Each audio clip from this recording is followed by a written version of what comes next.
Okay, let's break down this constant of motion problem step by step. Alright, let's look at this question. We have a particle with mass m moving in a potential v of r which is given by minus k over r. Here k is a positive constant. We are given that L vector is the angular momentum and p vector is the linear momentum. We need to find the value of alpha such that the vector quantity A defined as L cross p plus alpha times m times k times r hat is a constant of motion. We are given 4 options for alpha 1, minus 2, 2, minus 1, 3. Okay, so how do we determine if a quantity is a constant of motion? Simple. A quantity, let's call it. A vector is a constant of motion if its time derivative, dA vector dt is equal to 0. So given our A vector is the time derivative of the alpha times m times k times r hat.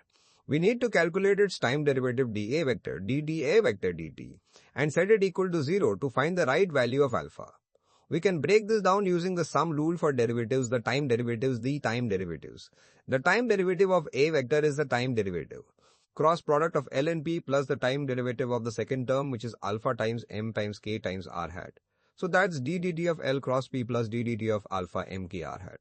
Let's start by understanding the force involved here. We begin with a potential V of r which depends only on the radial distance. The force F vector is given by the negative gradient of this potential. For a central potential like this, the gradient simplifies and we need to calculate the partial derivative of V with respect to r. Performing this calculation, we find the partial derivative is k over r squared. So the force F vector is minus k over r squared. So the force F vector is minus k over r squared in the r hat direction. This is the familiar inverse square law force. Now applying Newton's second law, we know the force is also equal to mass times the time derivative of the velocity. Equating this to the force we just found from the potential, we arrive at the equation of motion for the velocity vector m times dv dt equals minus k over r squared r hat. We can also express the force using the position vector r instead of the unit vector r hat if needed for later steps. Next, let's calculate the time derivative of the first part of A, which is the cross product of L and P. Using the product rule for derivatives, this is the time derivative of L cross P plus L cross the time derivative of P. First, we need to find the time derivative of L. Remember, L is the angular momentum, defined as the cross product of the position vector r and the linear momentum P, or r cross m times v. Taking the time derivative of L, using the product rule again, we get the time derivative of L. Using the product rule again, we get the product rule again. Derivative of r cross mv plus r cross the derivative of mv. The derivative of r is just the velocity v, so the first term becomes v cross mv. Since the cross product of a vector with itself is 0, this term simplifies to 0. This leaves us with r cross m times the derivative of v. From Newton's second law, m times the derivative of v is the force F. Therefore, the time derivative of L is r cross F. Continuing with the calculation, we first look at r vector cross F vector. Remember that for a central potential, the force vector F is always parallel to the position vector r. Because of this, the cross product of r and F is always the 0 vector. This is significant because the time derivative of the angular momentum L is equal to r cross F. Therefore, for a central potential, dl dt is the 0 vector, meaning angular momentum L is conserved. Now let's substitute this result back into r. Expression for the time derivative of L cross P. Since dl dt is 0, the first term in the derivative vanishes and the expression simplifies to L vector cross F vector. Next, we substitute the definitions for L vector and F vector into this expression. L is r cross mv and F is proportional to r. This gives us the cross product of r cross mv with a vector proportional to r. We can then pull out the scalar constants from the expression. We need to evaluate this vector triple product r cross v cross r.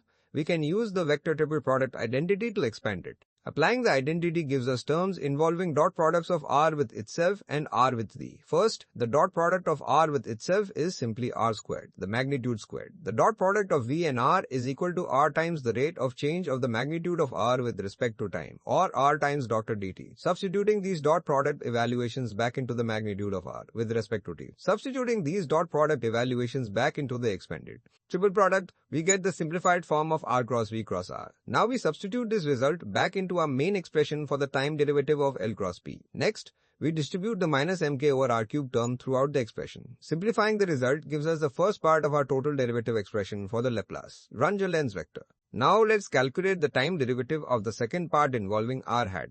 Since alpha m and k are constants, We only need the time derivative of r hat. Remember, r hat is the position vector divided by its magnitude. We use the quotient rule for vector differentiation to find this. After applying the rule and substituting the velocity vector for the derivative of the position vector, we get the expression shown for the derivative of r hat. We then multiply this result by alpha m and k to get the expression shown for the derivative of r hat.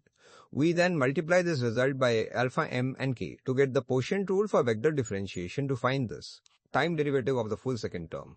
Finally, we set the total time derivative of a vector to 0. First, we group the terms containing the velocity vector v. We can then factor out mk over r times z vector, which leaves us with alpha minus 1. Next, we group the terms containing the position vector r. After combining, we see that mk times 1 minus alpha is a common factor for the remaining expression. Let's simplify the expression for the time derivative of the vector a. We can rewrite the second term by noting that 1 minus alpha is the negative of alpha minus 1. This allows us to factor out the common term mk times alpha minus 1. Recall from step 3 that the term remaining inside the parenthesis is exactly the time derivative of the unit position vector r hat. So the expression for the derivative of a simplifies to m times k times alpha minus 1 multiplied by the time derivative of r hat.